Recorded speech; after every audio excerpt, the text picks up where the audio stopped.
আফগানিস্তানে নারীদের বিরুদ্ধে সহিংসতাকে বৈধতা দেওয়ার অভিযোগ উঠেছে তালেবান সরকারের নতুন দণ্ডবিধিকে ঘিরে। সম্প্রতি স্বাক্ষরিত ৯০ পৃষ্ঠার এই আইনে স্বামীদের স্ত্রী ও সন্তানদের শারীরিকভাবে শাস্তি দেওয়ার অনুমতি রাখা হয়েছে।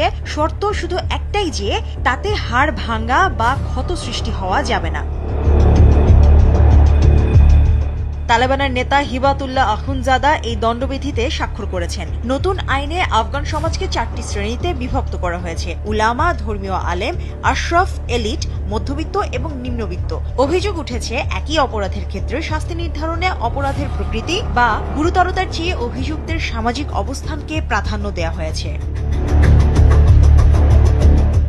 আইন অনুযায়ী কোনো স্বামী অশালীন বল প্রয়োগে স্ত্রীর দৃশ্যমান আঘাত বা হাড় ভাঙার মতো ক্ষতি করলে তার সর্বোচ্চ শাস্তি হতে পারে মাত্র ১৫ দিনের কারাদণ্ড। তবে শাস্তি কার্যকর হবে কেবল তখনই যখন ভুক্তভোগী নারী আদালতে নির্যাতনের প্রমাণ দিতে পারবেন। অভিযোগ রয়েছে আদালতে হাজিরার সময় নারীদের সম্পূর্ণ আবৃত অবস্থায় থাকতে হবে এবং স্বামী বা কোনো পুরুষ অভিভাবককে সঙ্গে নিয়ে আসতে হবে। অন্যদিকে স্বামীর অনুমতি ছাড়া কোনো বিবাহিত নারী আত্মীয়দের বাড়িতে গেলে তাকে সর্বোচ্চ ৩ মাস পর্যন্ত কারাদণ্ড ভোগ করতে হতে পারে। দণ্ডবিধির ৯ নম্বর অনুচ্ছেদে সমাজকে ৪ শ্রেণীতে ভাগ করে শাস্তির ভিন্নতা নির্ধারণ করা হয়েছে। সেখানে বলা হয়েছে, ধর্মীয় আলেম কোনো অপরাধ করলে শাস্তি সীমাবদ্ধ থাকবে উপদেশে। এলিট শ্রেণীর ক্ষেত্রে আদালতের তলব ও উপদেশ এর জন্য একই অপরাধের কারাদণ্ড, আর নিম্নবিত্তের ক্ষেত্রে কারাদণ্ডের পাশাপাশি শারীরিক দণ্ডও কার্যকর করা হবে।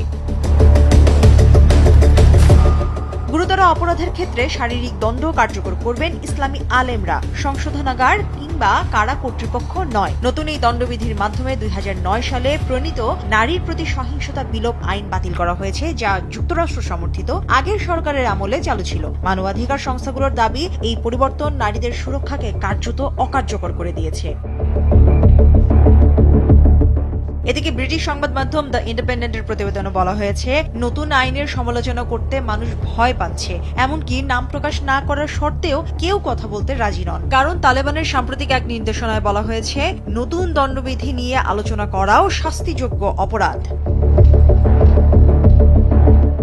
নির্বাসিত অবস্থায় কার্যক্রম পরিচালনাকারী আফগান মানবাধিকার সংগঠন রাওয়াদারি জাতিসংঘ এবং আন্তর্জাতিক সম্প্রদায়ের প্রতি অবিলম্বে এই ফৌজদারি কার্যবিধির বাস্তবায়ন স্থগিতের আহ্বান জানিয়েছে।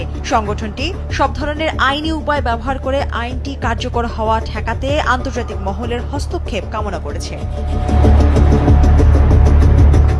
এদিকে জাতিসংঘের নারী এবং কন্যাদের বিরুদ্ধে সহিংসতা বিষয়ক বিশেষ প্রতিবেদক রিম আল সালেম সামাজিক যোগাযোগ মাধ্যম এক্সে লিখেছেন, এই নতুন আইনের প্রভাব নারী ও কন্যাদের জন্য ভীতিকর। তালেবান বুঝে গেছে কেউ তাদের থামাবে না। আন্তর্জাতিক সম্প্রদায় এক্ষেত্রে কোনো পদক্ষেপ নিলেও সেটা কবে নিবে তা নিয়ে ক্ষোভ প্রকাশ করেছেন তিনি।